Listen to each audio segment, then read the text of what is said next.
Hello, everybody. Welcome to another podcast of Our Love Journey.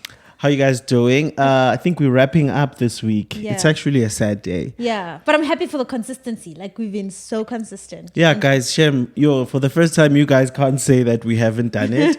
We've been super consistent, but I think it's because also we've just been covering really important topics. Yeah. And I think when it's so, when it matters so much, you can't screw it up. You know what I realized?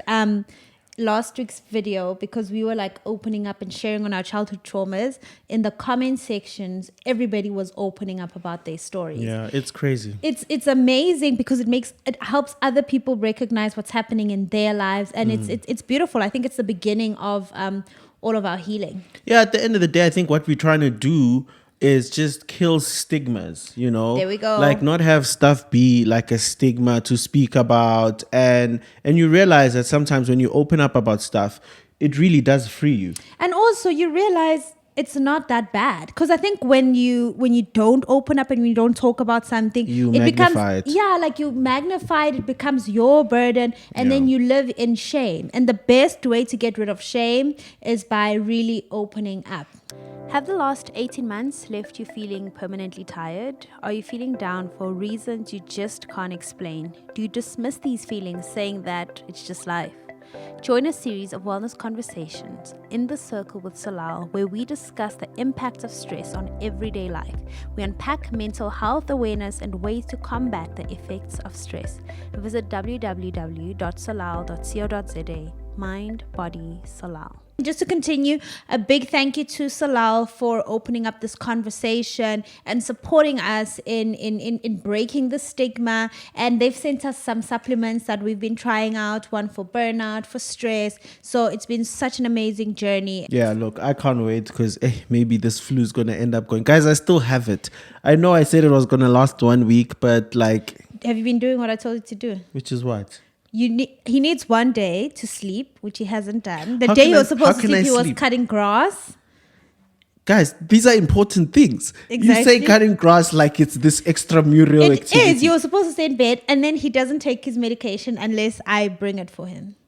Yeah. Yeah, but I bring your medication when you're sick. Like, that's in our marriage contract. Okay, let's get into today's review. And this one is from Naturing Girl. And she says, I love how one can always implement whatever that is said on every podcast, whether they're married or not. I enjoy every episode of the podcast because I learn quite a lot and try by all means to implement wherever I can. I love it.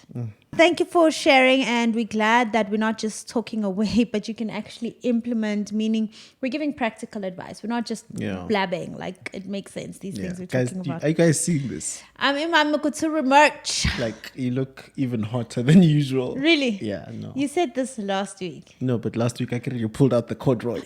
And then It today, wasn't the only corduroy. way to top it was to go merch.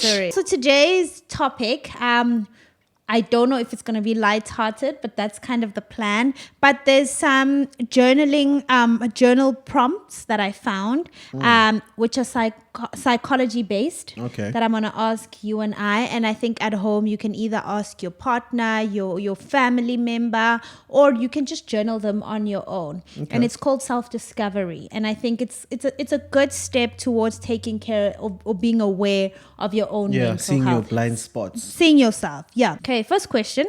When you were a child, whose love did you crave the most? Your mom or your dad? I don't even know. Love. Yeah. I think my dad's. Okay. Just because I just think it meant more to me to have him like at my sports games, Yeah. to have his affirmation. I guess I looked up to him and I kind of saw myself like my future through him. Yeah. So I think there was that connection, and I think generally mothers are great at giving love. They overgive And I'm sometimes. super affirming. Like Yeah. you never have to ask yourself where you stand. Yeah. I realize, Guti, I think a father's love means a lot to a son. Agreed. You? I have the same answer as yours. My Really? dad. Your dad also? My dad and my mom explained this, that our parents, my mom's family was a little more modern because my grandmother was a teacher and they were exposed. Whereas my dad grew up in the rural areas where his dad would leave for months to go work and then he'd come back and it's "Ubabubuyile, we need to behave a certain way." So my dad wasn't, my dad's a very soft person.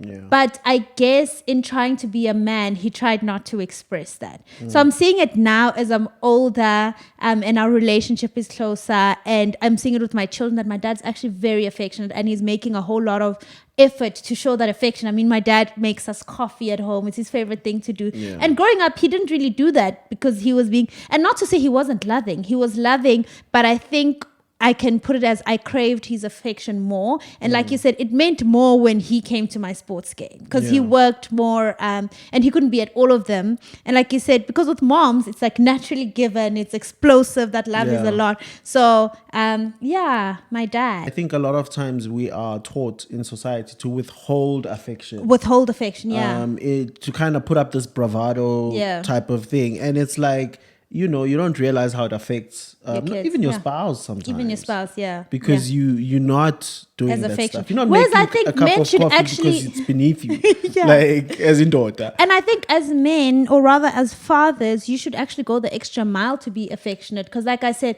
I nursed my kids. They were on my bosom. I carried them in the womb. You didn't get to have that. You had the first moment of having the skin to skin. But how many fathers actually do that? It's a new thing. Yeah. Okay. So this second is taking question. an interesting turn. I know. Okay. This says still on a previous question. Who do you feel like you needed to be for this person? Mother or father to love you back then? So who did you... Okay, so both our answers are dad. Who do you feel like you needed to be for them to love you back? Okay. I guess that's where it gets for me. I don't think it's that deep. I don't think... For me, it wasn't that deep. Okay. I never felt like I needed to be... or maybe an academic. But an academic. Yeah, because actually... Yeah. Sheesh, guys, you see, I just uncovered something. This is happening We're in therapy. in real time. Yeah. Yeah, because now that I look at it, actually, is maybe those were the only things that were like there was no shift that could take space of that moment. Like when I was going to prize giving. Yeah, that was... And they were there. Yeah. And so if you guys know my story, so I was like, I'm a very smart guy. Dax learner. Like I was Dax learner. I got best achiever all through primary from grade 1 up until grade 7. For those asking why our kids, Nur is so intelligent. So intelligent because of me, guys. I'm actually a genius. Like I don't use that word loosely. Like I'm a real... All right, virtuoso. I'm a virtuoso. I am Pavarotti at the Sydney Opera House. Yes. Okay. That's, if you guys watch sports, that's a Skip and Shannon analogy. Anyway, I think... So I made a switch when I got to high school and I decided, as much as I can do it, I just feel like I would like to more spend time on my creativity. And that's when I started really working on music. In high school, I would spend like 3 hours a day, like rehearsing, practicing, working on music, just doing stuff to do with music. And obviously it ate time from my academics. Yeah. And I realized that, now that I look back, I probably would have started sooner. Yeah. But I think I kept pushing myself academically because I that knew love. that it brought like a type of affirmation and I knew that my parents were going to be there at the prize giving and they were going to be proud, right? Which in a way, I guess it's good. It all worked out. But like if you say, who did I think I needed to be? I guess I thought I needed to be an academic. And I think I should make this disclaimer. We are by no means shaming our parents. No, they did a great job. We have As amazing... you can see, look at us. We have really amazing parents. But and really amazing lives. Yeah, but this conversation is important because our kids are going to have this conversation. And it just makes us more conscious parents, conscious humans, and just conscious... guys, no, like I wouldn't change anything. I'm glad that I did that. Look how smart my kids are. I'm glad that I have this God-given genetic power, superpower. And you, who did you have to be? Okay, who did I have to be? I just feel like I had to I had to be excellent. Yeah. I had to be very excellent and go for it. Because my dad, like, and you always say this about my dad, like literally Nuri will touch a keyboard, like a piano, and my dad will be like, Nuri needs to be taken to piano school because I Nuri think needs she'd to be, play for John Legend. because she could be great. Yeah. Zani will hold a pencil correctly, and my dad will be like, you need to take him Nelson Makam was out of a to. job. Yeah, now. so that's just kind of. And I've shared the story that when I was 13, I wanted to be a designer. Yeah. And I drew this The dress. dress story. I designed this dress and my dad had it made, right? And I think that affirmed that, okay, whatever I want to do, we do it and we finish it. So I always felt like I had to, whatever I take on, I have to do it really well. I have to be excellent and I have to finish what I start. Sure. Yeah.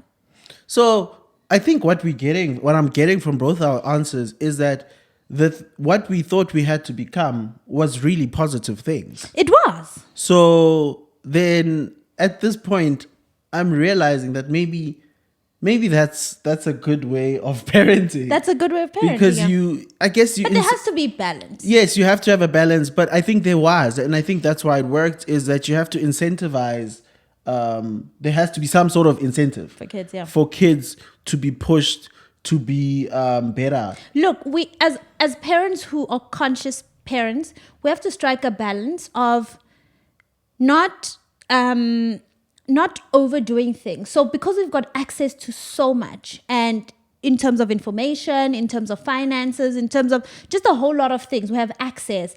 We want to almost give everything to them. But we need to strike a balance between, okay, I'm doing my part, giving what the child needs, but also what life lessons is my child learning if I'm giving everything? So we have to find a balance there. Okay, third question. What are 5 things that you do really well? Do really well. Yeah. Do you want to start with this one? I feel like you know. I don't. I need to think about it. 5 things I do really well. One, I connect very well with people. I think part of my gift is I make everyone feel like we're friends. You do that. And like, I don't know you from a bar of soap, but on that day, we will be best friends. Like, I'll take interest. So I connect very well with people. I'm a great teacher. You are a great teacher. I'm a great teacher. Wait, teaching what? In general, teaching. In general, teaching. I look at how I think I teach my kids really well. You are. I teach my kids really well. I teach our parents how to treat us. Mpumi gives our parents financial advice. I give them. I bought everyone books. And I teach on my YouTube channel. That's literally what I do. I teach. So I teach very well. 3. What else do I do really well? I'm very good with money. You're very good with money. Very, very good with money. And to a point where, like, I can make 10 Rand into 1,000 Rand. And I'll make sure that I don't spend that whole 1,000 Rand. But from that 1,000 Rand, I'll be able to save it, I'll be able to give it, and I'll be able to grow it. So I think I'm very good with money. Number 4, I'm good at bringing people together. You are. Yeah. I'm good at bringing people together. Actually, this guy, Richard, he started Speak Life September when we first started, and he's been doing it every year. And he commented, it's either he sent me a message or he commented somewhere. Oh, I know Richard. Yes, The runner. Yeah. And he commented and he said, thank you, Mpumi, for wisdom and wellness. I have found a sister in Tabiseng. Tabiseng is also another lady who does all like our courses and stuff like that. And then he commented on one of our YouTube videos and he said he realized that he one of his traumas is that he's always felt alone, like he doesn't have anybody, he doesn't have family or whatever. And now he's actually found a sister in Tabiseng. So obviously I connected the dot, which is basically bringing people together, even people I haven't met, right? That's beautiful. That's 4. And the last one... After you've been counting forever. I feel like you've mentioned No, I more than just keep elaborating. The last one that I'm good at... thing. You can't say the last one. we don't speak of such. We don't speak of This is such family thing. content. But best believe. Come on. Not something that I'm good at. I think I'm a good giver. Does that count? You cook really well. You're good at cooking. I'm a good cook. Yeah. I'm a good cook. And you're good. I mean, you're conscious about giving. I don't know if you can ever be a good giver. I'm a conscious giver. I'm a very conscious giver. Today I was just thinking when I had to give to the car guard, and I was like, I was thinking how much should you give? And I said you give until you think you can't give anymore. Guys, And you keep here's giving. something about Mpumi. So Mpumi started this thing. She e-wallets Car guards. Because I never have cash. She never has cash. And I feel so every bad. time we go out, we have to spend 2-3 minutes of Mpumi sitting here with the phone to a point where the other day I'm wondering why my wife is giving her number out to the car guard. I wasn't giving. And I was like, how about and there were two guys because the other guy had left his phone, and then so he had to fetch his friend to so come it takes help long, them. but there's that's always a way. That's conscious Essentially, giving, yeah. because I would always never have cash, and you then just I'd say, feel I don't have money. and I don't have, and I'd feel so bad, because for me 50 rand might be nothing, but for To someone someone, it's transport for the whole transport, it's food, it's whatever. So yeah, I'm a conscious giver. Okay, maybe not the whole week. I don't know where people stay. I haven't been in a taxi in a long time, guys. Okay. I still don't know. What's the question? What am I good at? 5 things that you do really well. Okay. I'm very good at supporting people.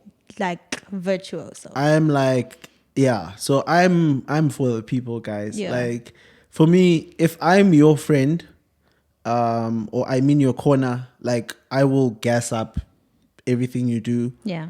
I'll bring out the best in that. Agreed. I'm a musical genius. Yeah, like it's very hard to speak about these things because I'm such a humble guy. We have to be comfortable. But I have to be honest. We have to be comfortable. Like with it. I see things musically that I think a lot of people don't see, and I find like what you do with connecting people. Yeah. I can do that through music. Yeah. And I intentionally try to do that. That's why like I put out 1 song a year. Yeah. And it's literally enough to kind of keep my music career going. Yeah. Which, if you know anything about the music industry, it's really hard to do. And then so that's 2, right? Yeah. What am I good at? I think I'm very good at apologizing. You are. I'm really good at apologizing. It's actually annoying how good you are. I think it's because I screw up so much. You have to learn. At some point, you gotta be like, okay, I'm a genius at yeah, this. let me just kill it. Yeah. So I'm very good at apologizing. If I believe I'm wrong, Can that connect with empathy? I have a lot of empathy. Yeah. Yeah, so that would be the same thing. No. No, I want that's empathy different. on its own. So Sorry. that's 3. Number 4, empathy. Yeah. I'm extremely empathetic. Yeah, like I try to see the whole picture Yeah. from start to finish, and I've realized that if you do that, you can never ever see someone as Completely faulted or bad. as the problem. There'll Yeah. always be a victim Yeah. if you look at something from start to finish, because no one wakes up to screw up the world or to screw up their own lives. Yeah. People make mistakes, but those mistakes are informed by their experiences. Absolutely. So that's I'm That's super cool. empathetic. And 5, I don't give up. You don't. I'm good at not giving up. Yeah. Like look, it can take me long, but I finish. Like I finish stuff. I like the disclaimer. I know, because you're your gonna be like, timelines are like hectic. my timelines Yours are like between 1 to now 15 and years. 15 years. Mine But- are 1 to 15 minutes. like when I told you about the vegan thing, because I'm still working towards being vegan. But yeah, generally, look, I take my time with stuff. Yeah. But I always remember that I wanted to do something, and I do it. You talk about the cutting grass thing. I had flu, but I said I was going to take care of my own grass. You're not giving And up. there's no flu that's going to stop me. So I think those are the things I'm good at. How good does that feel? To what? To recognize what you're good at and It to feels actually say amazing. it out loud. I Yeah. wish the world would be more confident. Yeah. But but we just naturally shy away from realizing our own genius. Yeah, well, because we're scared of how people will We'll perceive say, us. yeah, Or like, "Uzo's jail." we're scared of making other people feel bad about themselves. Which we shouldn't. Yeah. Number 4. So what type of things do people usually compliment you? People don't compliment me. What do people say? Oh my gosh, you have a nice voice. oh, your wife is so beautiful. Ah, your wife is beautiful. That one I get a lot. People compliment me for having a beautiful wife. What kind of compliment that is that? It's not even about me. Yeah. What do you get? What do I get? What kind of compliments? What do people say? You dress nice. I dress nice. Yeah, it's because you got the Kutsuri shirt. Yeah, lately I dress nice, but I've been making a lot of effort towards my outfits. Yeah. And also, how do you do things with so much grace?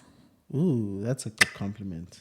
Because I wear grace on my sleeve. Yes, girl. That's Yeah, a bar. yeah. You got so excited if you did. That's a ball. Okay, and the last one. Which one of your already achieved goals are you the proudest of? Eek. Buying a house. Yeah. For me.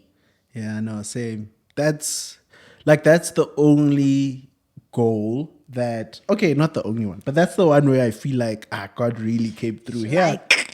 Because it's like, I think it's because also we put our bars so low. Yep. But I mean, our faith was still like believing, but Yeah. like we're happy with anything. And I think that might be the trick, guys. I think I might have figured it out. If you want God to do something for you, you need to expect like Crazy? Be expectant of crazy things, Yeah. but be like Content. willing Yeah. to get whatever he gives you. Yeah. And so that was high our posture. expectation with contentment. Yes. Yeah. Yes. For me, the house, and I explained this because our parents came over to come bless the house. And they obviously we had a moment to talk. And when we were looking for a house, the one thing I said to you was, I need a house where everybody can sleep over on Christmas and the kids can play. And everybody who comes to our house feels like guys. One thing, when people come to our house, they don't leave. We thank the president of the country for the curfew. Yeah. People don't leave at It's our a house. beautiful thing. Let's keep that. Because we have the type of house where anyone can open the fridge.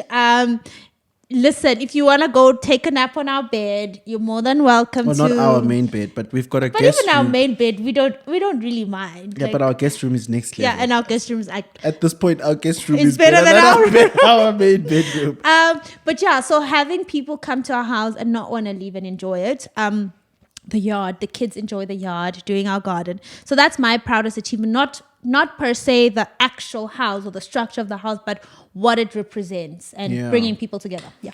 This morning at like 5:30, Nuri and I were doing the garden. I saw, it's just like, mashallah. We were pruning our roses. I'm a good plant mom, and I didn't know that I was this person.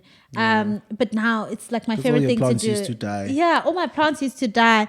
But now I'm like very Invested. intentional. Yeah. So this was today's episode, and the connection is we wanted it to be really lighthearted, and that taking care of your mental health is self-awareness, self-discovering. What are you good at? What did you lack? What are you thriving at? What do you need to do more of? What goals have you achieved? Like knowing what you know, being aware of your goals gets you excited to achieve more goals. But some of us, we feel let down because we don't even recognize the goals we've set out for ourselves. So then you end up feeling like a failure throughout life. But it's just a matter of sitting down and saying, oh, actually, I said I would achieve this and I did. it. And it could be just, I said I'd start taking 5,000 steps a day and I did it. You know, it could be small, it could be massive, but self-discovery is a good way to be cognizant of your mental health. It's a big word, babe. You didn't have to go that far. You put cognizant.